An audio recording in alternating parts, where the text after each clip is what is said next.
The fog clung to the cobblestones of Bethnal Green like a shroud, muffling the clatter hooves and the distant wail of a police whistle. It was 1963, and London's East End pulsed with gritty rhythm. Dock workers, market hawkers, and the low hum of something darker beneath it all. At the heart of this shadow world stood Reggie and Ronnie Kray, twin brothers whose names were whispered in both fear and awe. To some, they were folk heroes, Robin Hoods in tailored suits. To others, they were the devil's own, ruling through blood and brass knuckles. Reggie Kray leaned against the bar of the Blind Beggar, a pint of bitter in one hand, his eyes scanning the room like a hawk. His suit was sharp, his tie knotted with precision, but there was a coiled energy in his stance, a readiness for violence that never quite left him. Across the room, Ronnie, his mirror image in looks but not in mind, held court with a group of hangers-on. Ronnie's laugh was too loud, his gestures too wild, and his paranoia was a live wire that could spark at any moment. The twins were inseparable, yet they were opposites. Reggie the strategist, Ronnie the wildfire. The Krays had built an empire on the bones of London's underworld. Protection rackets, gambling dens, and nightclubs like Esmeralda's Barn were their domain.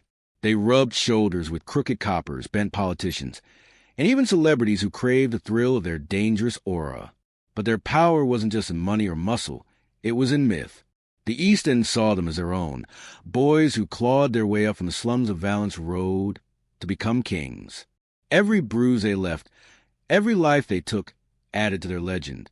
Tonight, though, trouble was brewing. Word had reached the twins that Jack the Hat McVitie, one of their own firm, had been skimming profits from a deal. Jack was a loose cannon, a coke-snorting liability who'd been given too many chances. Reggie wanted to handle it clean, a quiet word, a warning. Ronnie, though, had other ideas. "He's laughing at us, Reg," Ronnie growled, his eyes glinting with that manic edge. "We let this slide, and every bleeder in London will think they can take a pop." Reggie sighed, running a hand through his slick back hair. He knew Ronnie was right, in a way.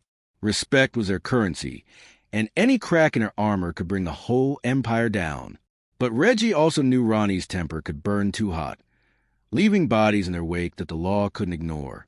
Still, he nodded. "All right, Ron, we'll sort it, but we do it my way." The twins arranged to meet at a flat in Evering Road, a nondescript place where deals were done and scores settled. Jack McVitie swaggered in, hat tilted, grinning like a man who thought he was untouchable. The room was dim, lit by a single bulb, and the air was thick with cigarette smoke. Reggie sat calmly, offering Jack a drink, his voice smooth as silk. "Jack, mate, we've heard some things. About the money. You want to clear that up for us." Jack's grin faltered, but he laughed it off, his words slurring from the booze and bravado. "You boys worry too much. It's all sorted, ain't it?" Ronnie, pacing like a caged animal, snapped. "Sorted? You're taking the piss, Jack." Before Reggie could intervene, Ronnie's fist crashed into Jack's jaw, sending him sprawling. What followed was chaos. Ronnie's rage erupted, and Reggie, caught in the moment, joined in. Fists flew, bottles smashed, and when the dust settled, Jack McVitie lay dead on the floor, a knife buried in his chest. Reggie stared at the body, his hands trembling. This wasn't his way. This was sloppy, reckless. "Christ, Ron," he muttered. "What we done?" The twins moved fast, calling in their most loyal men to clean up the mess. The body was wrapped in a curtain, driven out of London, and dumped where it wouldn't be found for months. But the damage was done. Whispers spread through the East End and the law, already sniffing around the Krays, tightened their net. Detective Superintendent Leonard Nipper Reed, a dogged copper with a vendetta, had been building a case for years. Jack's murder, though hidden for now, was a spark that would ignite the end. The Krays tried to carry on as if nothing had changed. They threw lavish parties, posed for photos with boxers and singers, and kept their grip on the East End. But Ronnie's paranoia grew worse. Fueled by pills and whiskey, he saw traitors everywhere, even in their own ranks. Reggie, meanwhile, was haunted by Jack's death.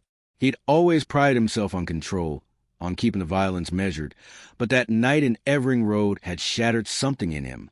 By 1968, Nipper Reed's team had enough. Witnesses coerced or bribed, started talking. Raids hit the Krays clubs and safe houses. The twins' charm and bribes couldn't hold back the tide forever. On May 8th, armed police stormed Valence Road, dragging Reggie and Ronnie out in handcuffs. The East End held its breath as the news spread. The Krays were finished. The trial was a circus. The prosecution painted the twins as monsters, detailing murders, extortions, and a reign of terror. Reggie sat stone-faced, his mind racing for a way out, while Ronnie smirked, as if daring the judge to lock him up. The evidence was overwhelming. Testimonies from former allies, financial records, even the recovered body of Jack McVitie. On March 4th, 1969, the verdict came down. Life imprisonment for both, with a minimum of 30 years. The Krays' empire crumbled overnight. Their clubs were shuttered, their men scattered, and their myth began to fade. Reggie and Ronnie were sent to separate prisons, their bonds strained by bars and distance. Ronnie's mental health deteriorated, his schizophrenia consuming him, while Reggie wrestled with guilt and the weight of their legacy. The East End mourned and celebrated in equal measure. Some saw the twins as victims of a system that hated their kind, others as villains who'd finally got what they deserved. Years passed, and the Krays became legends of a different sort. Books, films, and songs turned their story into a dark fairy tale. Reggie, released on compassionate grounds in 2000, died weeks later, a shadow of the man he'd been. Ronnie had gone before him, dead in 1995, his mind broken long before his body gave out. The East End they ruled was gone too, its slums replaced by high-rises and hipster cafes. But the Krays' shadow lingered, a reminder of a time when two brothers held a city in their fists. Their story wasn't just about crime. It was about loyalty, betrayal, and the thin line between hero and monster. Reggie and Ronnie Kray were product of their world. Hard men forged in a hard place, driven by ambition and bound by blood. They rose higher than anyone thought possible, and their fall was as brutal as their reign. In the end, they were neither kings nor devils, but something human, flawed, and unforgettable.